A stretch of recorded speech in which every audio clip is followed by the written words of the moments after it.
Welcome back to the Blue North. Today I'd like to talk a little bit about how the Democrats, with the aid of the mainstream media, are doing a switcheroo and putting the racist issues onto the Republicans without any proof, without any evidence, and they're getting away with it when they are actually showcasing that racism is alive and well within the Democrat Party.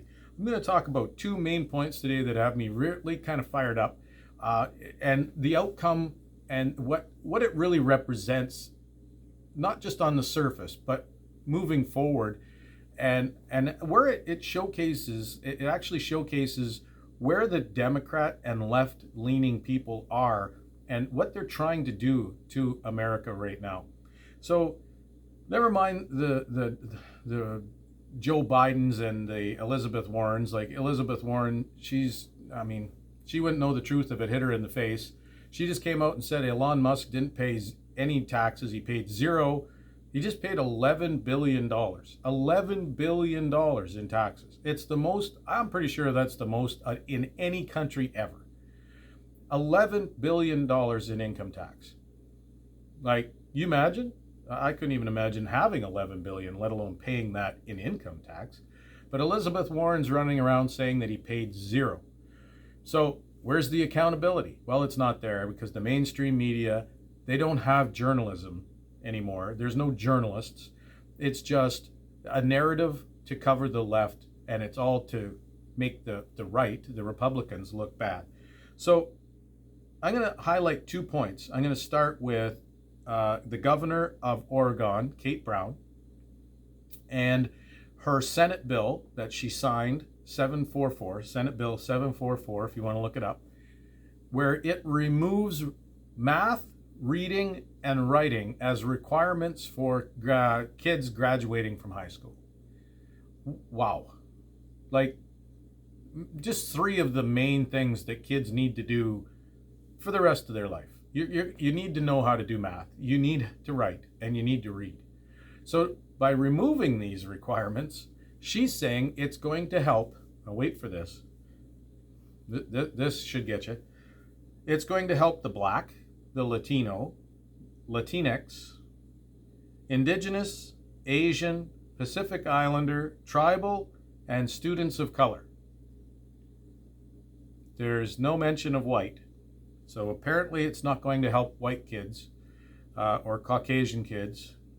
It's not going to help Irish kids. You could break the white down into different things. But so by taking math, reading, and writing out of the requirement, it's going to help all of these other groups. Now, the problem with that is you're not getting all the information.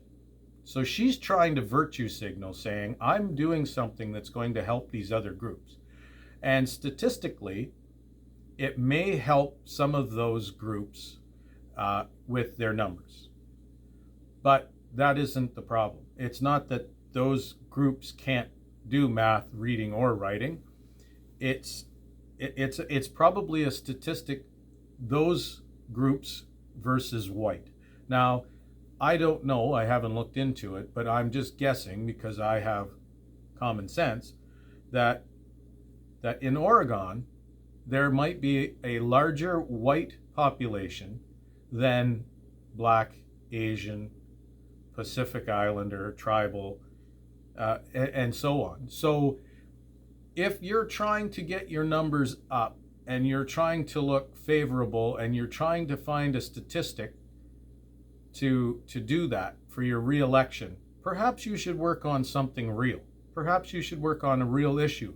Maybe crime, maybe something else. Maybe work on helping the students all graduate, or I don't know.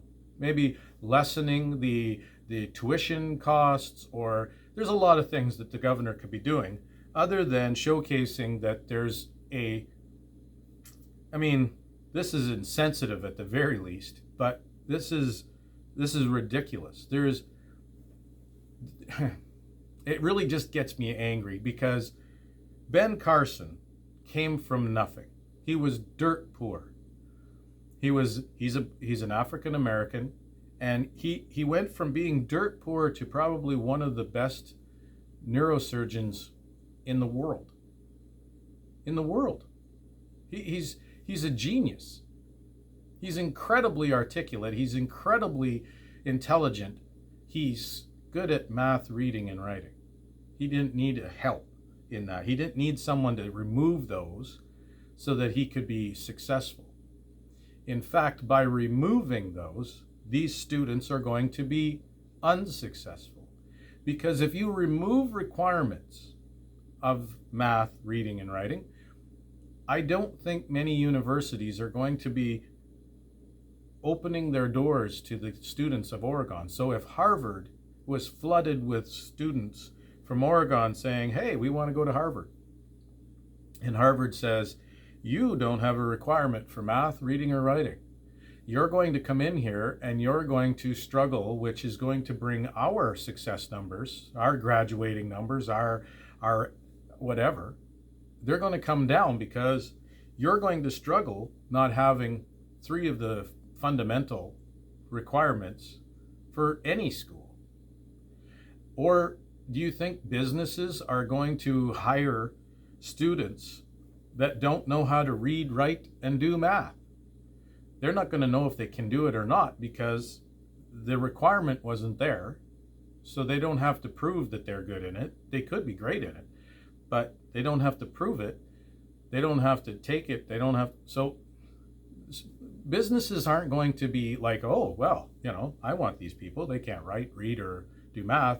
Let's hire them to be our waitresses, or let's hire them to be whatever position, executives, junior exec, whatever. They're not going to do it because there's going to be a red flag on people coming from Oregon because their education isn't at the same standard as the rest of the country.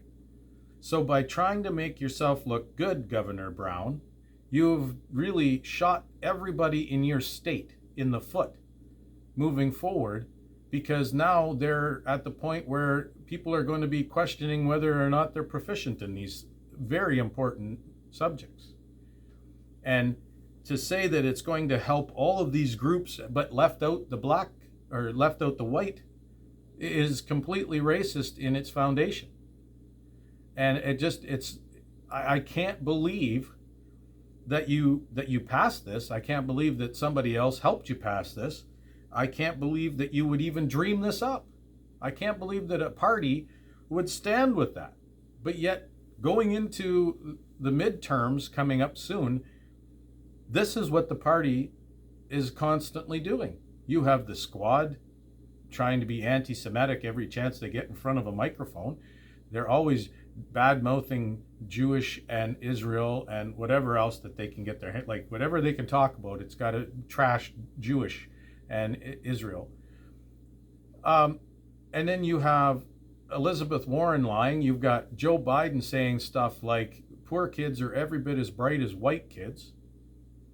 There's just so many examples of racism coming out of the Democrat side. And I mean, and not just racist. They're just unethical and untruthful, and there's just shameful behavior coming out of there. What Durham is finding right now, the origins of the Russian collusion beginnings, right? The actual origin of it.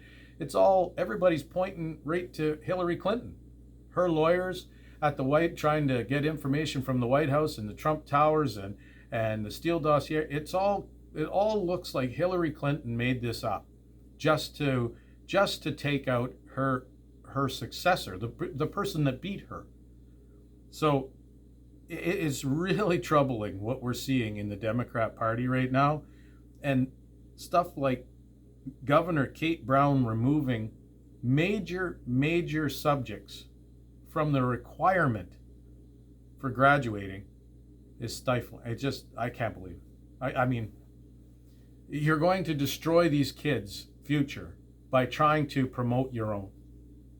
Really, at their expense, you're trying to prop yours up so that you can say, oh, look, my stats came up in the Black, Indigenous, Latino, Asian. You're trying to make yourself look good, but yet you're destroying your state and everybody that's educated in it. shame on you, Kate Brown. It's ridiculous that you would do this. But it's even more shameful that this is what you truly think. Now, the other point I wanted to talk about today was a sociology professor, Anna Marie Condella. I hope I said that name right, from Binghamton University in New York. So she's very left-leaning.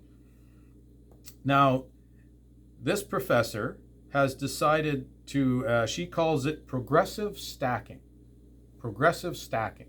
where she doesn't call on white males in her class.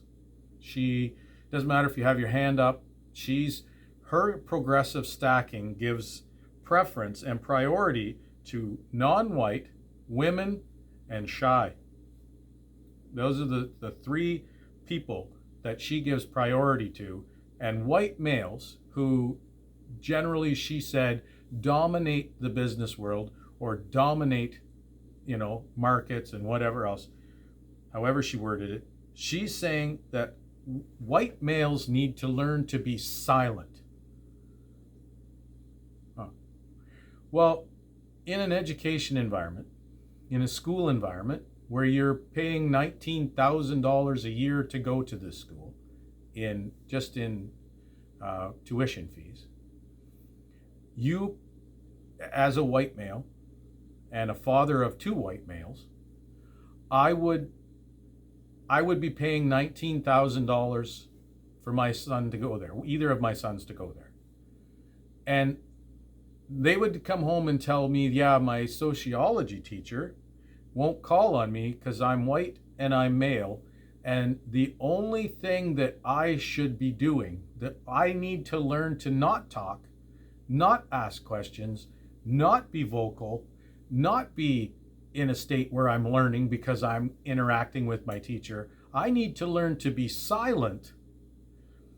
And when someone of non-white, a woman or a shy person stands up and says something, Anna Marie Condella said that the white male should stand up and applaud them and say, good point. So we're no longer looked at as just a student, a white male. We are a nuisance because we're too dominant.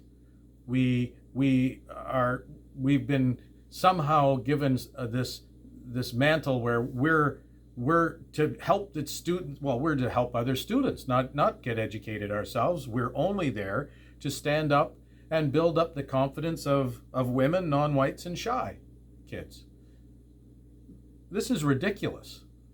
And thank goodness, with enough back pressure from people, and I mean parents that pay $19,000 for their kids, to be students at this Binghamton University in New York. The university has decided, yeah, we need to remove that. That has to be, we can't allow that. Well, no shit. This is absolutely ludicrous. That white student, only someone with their head up their ass could think that I'm going to pay, that somebody's going to pay big bucks for their kid to go there, but if he's a white male, I get to decide whether or not they get educated. I get to decide whether or not they're allowed to talk in my class. I get to decide whether or not their role is to be educated or to stand up and clap so that the other people feel like they have said something important. I'm all for building all the students up. I'm all for asking shy kids to come out of their shell and to come forward and to be more forward and to learn and to be part of the class and part of the discussion and everything, because I was a shy kid. I was a very shy kid. I was not one for wanting to stand up and talk in class. And you know what? The odd time that I did, I certainly didn't need someone that wasn't shy to stand up, clap, and say, good job, Lyle. Good job. I don't need the condescending pat on the back after I say something. I wasn't unintelligent. I was shy. And having someone stand up and say, good job, it's like you're the special needs kid in the class. And that isn't what anybody needs. It's not going to build those shy people up. It's going to make them feel even more centered out. Because every time they do manage to find the courage to stand up and speak, they're going to have every white male in the class stand up and say, that was good. That was really good. Good point. And they're not going to do it in a way that the teacher's thinking in her head, this professor thinking that everybody's going to stand up and clap and it's going to be fantastic in a building. White males that are silenced, that really want to ask a question but are being told that this is their role, are going to stand up in a mocking fashion and do a golf clap and say, oh, good job. Yay, great job. It's going to make it even worse. So thankfully, the schools got rid of this stupid policy and this mindset that this is what was going to happen. But this is where people on the left are. White males, especially, are something that we don't even need anymore. We come up with all kinds of words for it. Oh, they're, toxic masculinity.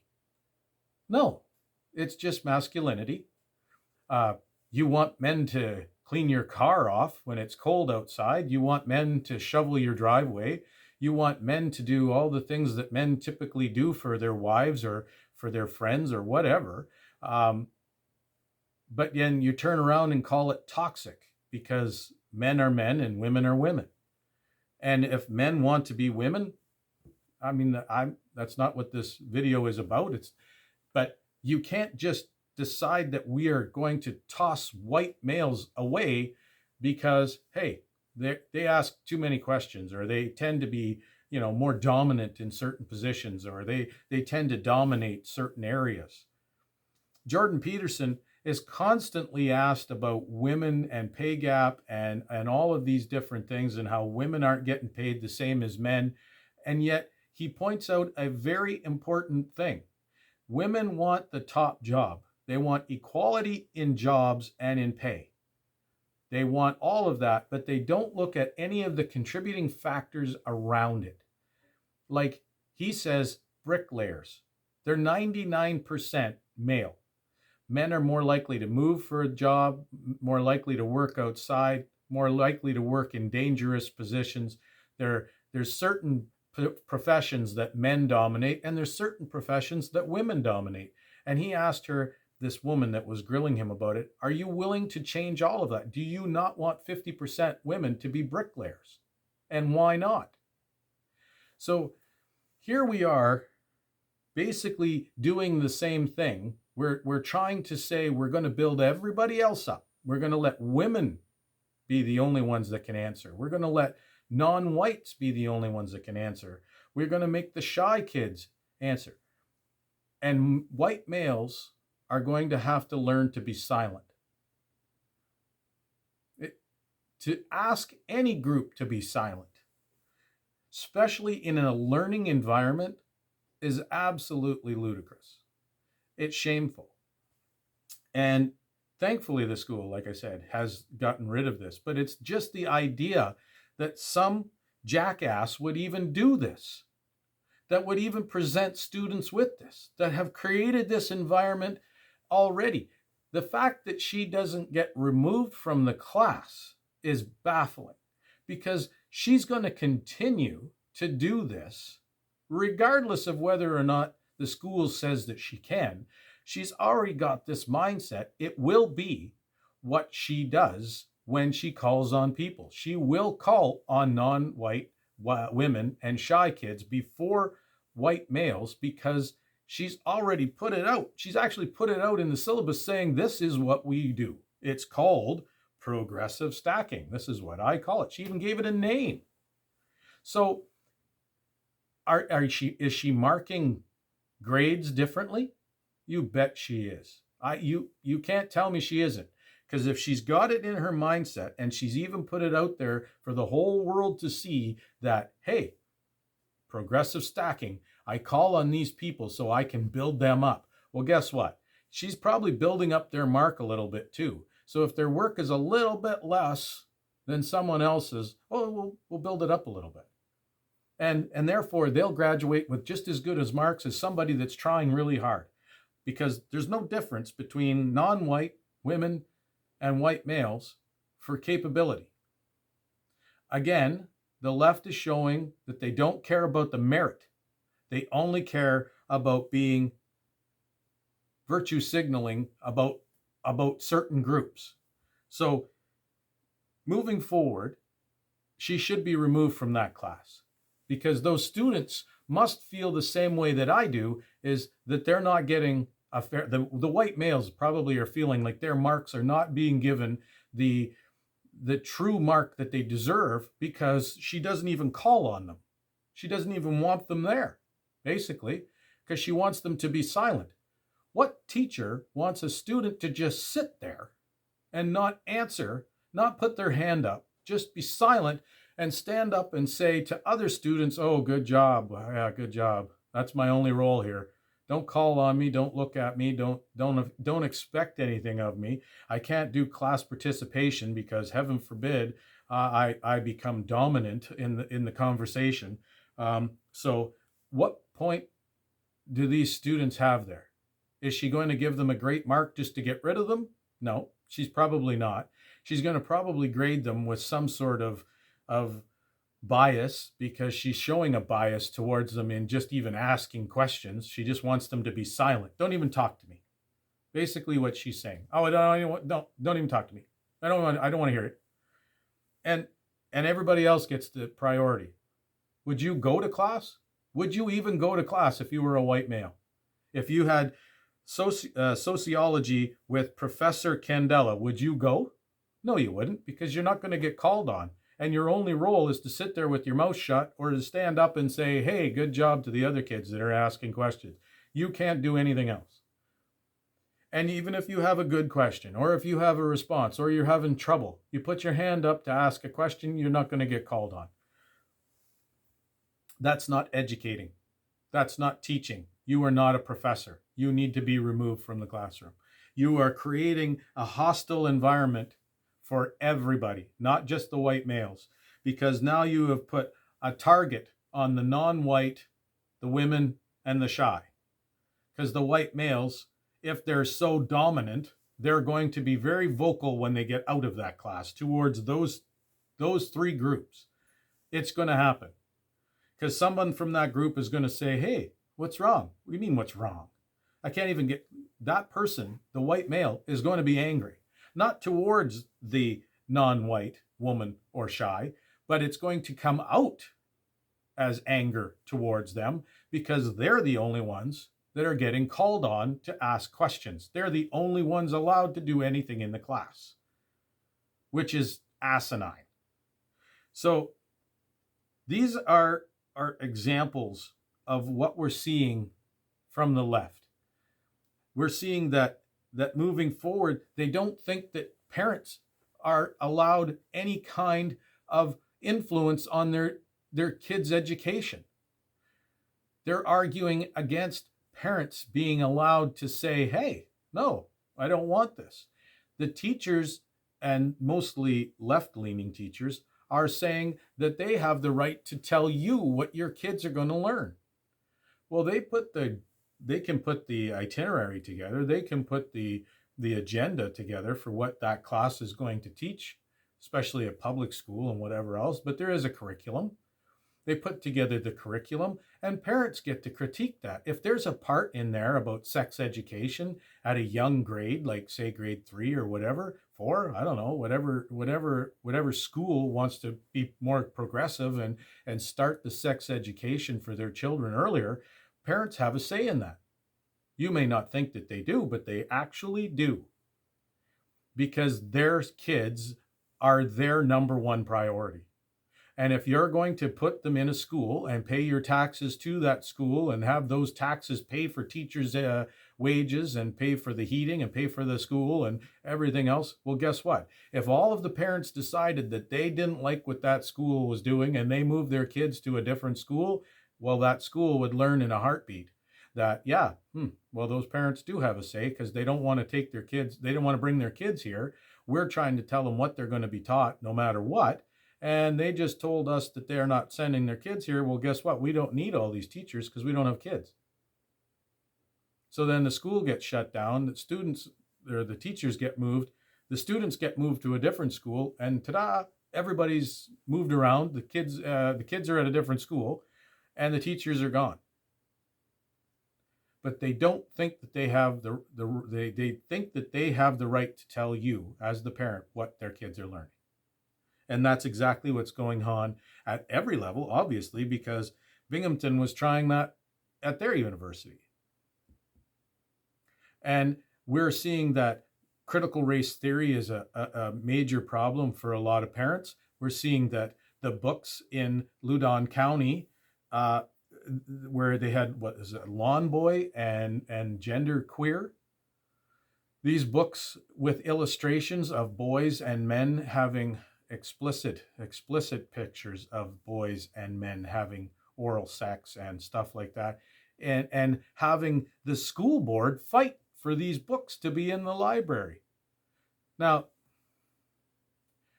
you're a student in that school, and the parents are making a big deal about these books, and they should be.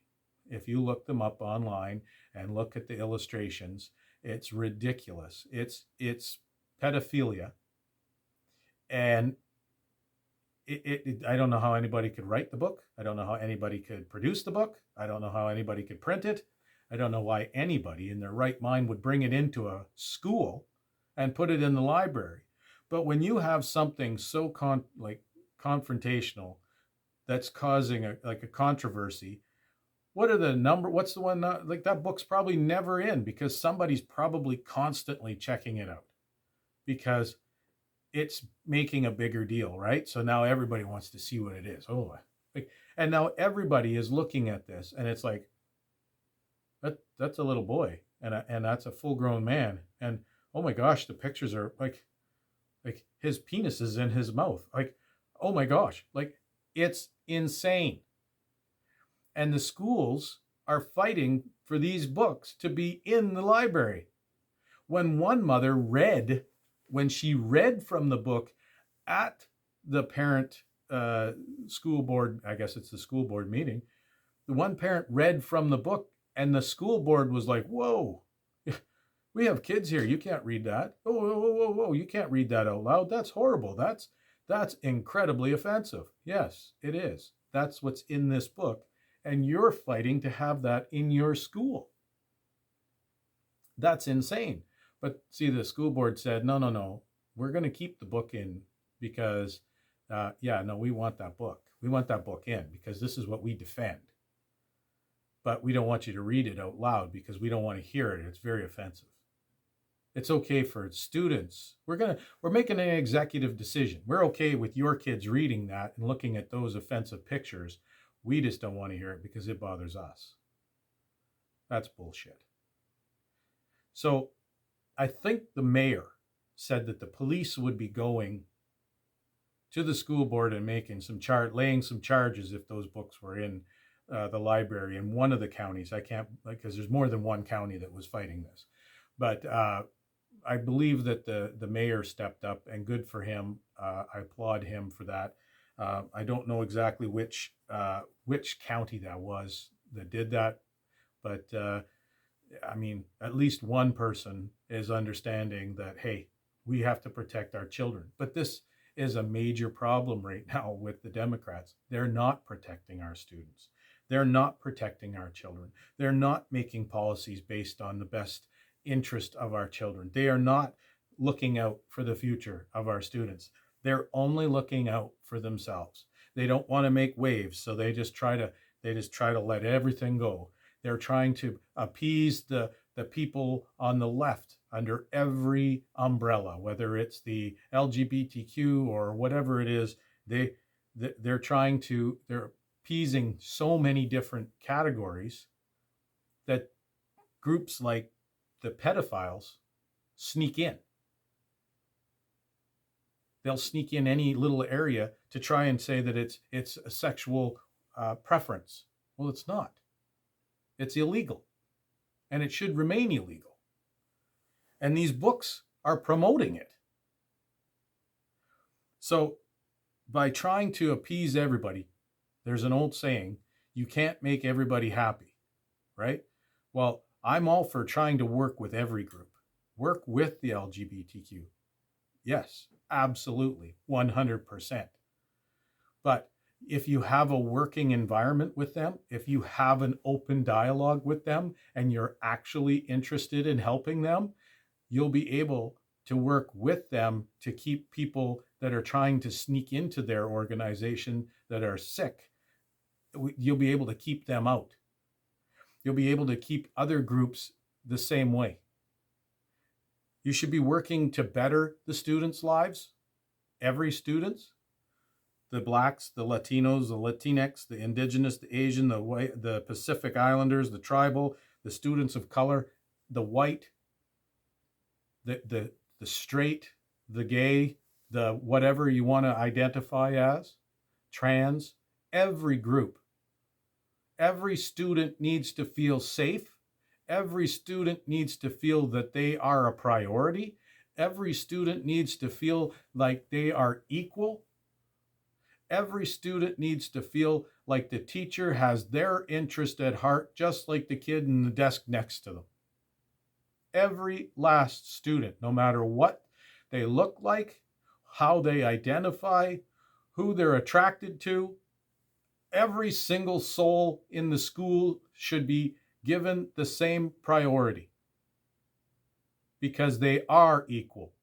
Every last student.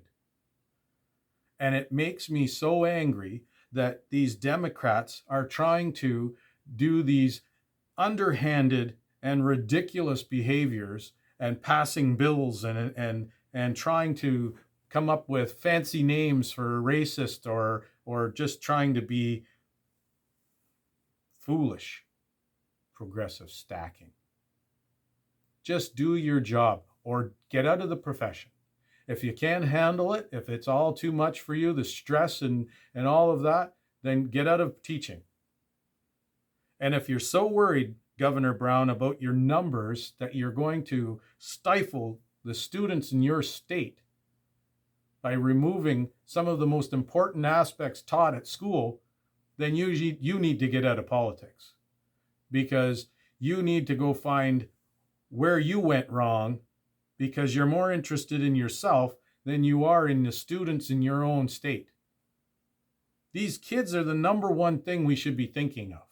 When we're doing things today, we need to come up with policies and procedures and bills and everything else that help the future. Not just the students, but everybody's future, but namely the kids. We need to get into a mindset where our children are our greatest asset, because they are. They're our future. They're who's going to take care of this planet and us. They're the ones that are going to have to try and get on without us as we grow old and we die. If we're going to constantly coddle them, they're never going to be able to do things for themselves.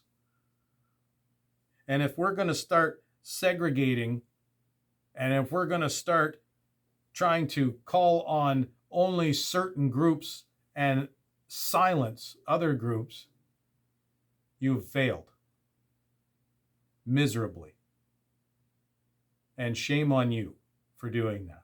Thank goodness the parents stood up and got this progressive stacking bullshit removed. And the same with Kate Brown here. Hopefully, just hopefully, the next governor removes this Bill 744, reverses it so that math, reading, and writing is a requirement for the students graduating high school. I'm going to stay on this subject, maybe not stay on these particular these topics today, because, well, until Bill 744 is reversed, it's just going to be the same. The requirement has been removed. So don't cry when your students aren't getting selected for universities out of state. Don't cry when your students are having a hard time getting jobs, but they're hiring from out of state for jobs. don't cry because you've created it with 744. And for Anna Marie Candela, you should be fired. Plain and simple, you should be fired. Because your progressive stacking may have a nice progressive name, progressive stacking. It's racist. It's racist in nature, and it's biased because you're trying to silence students. And you should be removed from class, because I doubt anybody feels like you're marking those papers fairly. Because if I can think of it right here on my own, I'm betting that the white males in your class are probably thinking it too. And their parents are probably thinking it. It's shameful. And I will be staying on top of the Democrats and moving forward and keeping an eye on different stories before the midterms. And hopefully at the midterms, the House and the Senate, they do a little flip-flop, because I'm tired of this Democrat mainstream media collusion and everything is terrible on the other side, when actually they're just trying to hide the fact that the racists are on the left. Stay tuned for more podcasts right here on the Blue North.